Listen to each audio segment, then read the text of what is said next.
a new form of snail, an empty bird's egg, something he knew Mrs. Prouty wouldn't allow in the house, at any rate.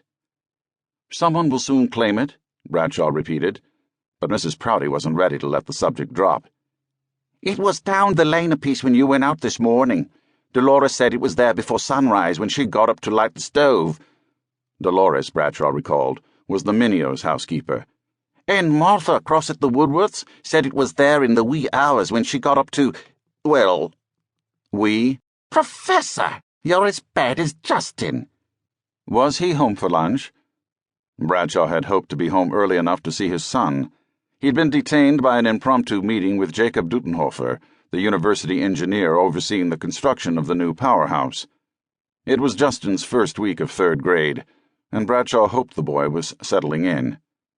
"Not that you'd know it. He ran in here with that Paul from next door, ate without using his teeth, then raced off again, shouting something about frogs." If Paul Dickerson was being referred to as that Paul, Mrs. Prouty had witnessed or overheard some juvenile misdemeanor. Bradshaw was glad for her oversight because it reined in Justin's more elaborate schemes. He didn't always want the details. A boy must have his adventures on his way to manhood. Professor Bradshaw washed his hands at the gleaming white enameled sink, then took his place at the open end of the oak table, the rest of the table being spread with freshly boiled mason jars in preparation for an afternoon of canning, and opened his leather satchel to retrieve the outlines of his class curriculum. Instead, his fingertips stumbled on the contest flyer he'd found this morning when he'd organized his desk, and he read it again. "Attention all electrical inventors. The Seattle Grand Theater is looking for entrants to their musical telephone contest.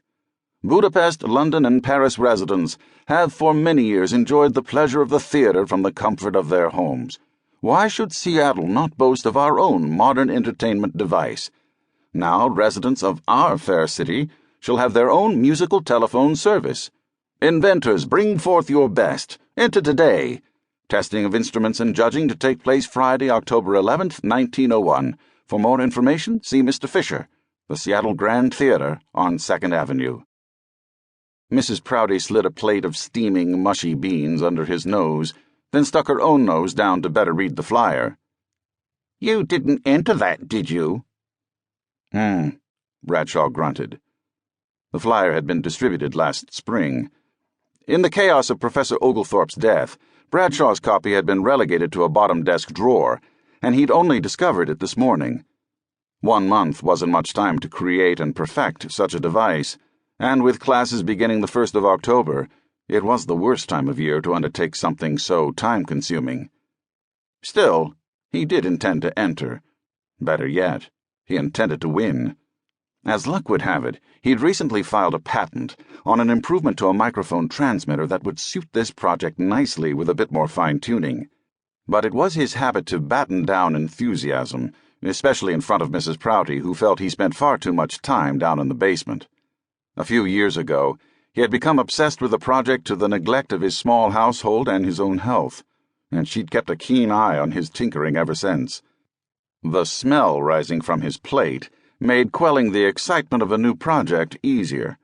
His stomach gave a little clutch of protest. "Any bread yet?" "By supper time," she said proudly. Bread was the only food Mrs. Prouty produced that was light and mouth-watering. It was the food that responded best to her heavy approach, the flour and yeast happily rewarding the aggressive kneading of her large, capable hands. If it weren't for Mrs. Prouty's bread, Professor Bradshaw and Justin would have starved years ago. This past summer, when Missouri had been living in the spare bedroom and sharing the cooking duties, the fare had improved dramatically, and Bradshaw had hoped Mrs. Prouty would retain some of Missouri's techniques. The mushy beans before him were a clear sign she was reverting to her old ways.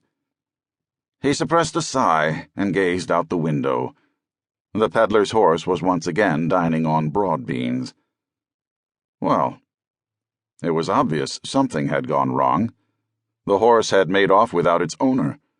Maybe the peddler had taken ill. Could that be it?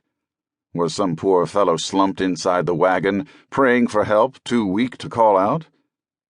Bradshaw marched outside, ignoring Mrs. Prouty's trailing questions. At his approach, and the sight of Mrs. Prouty,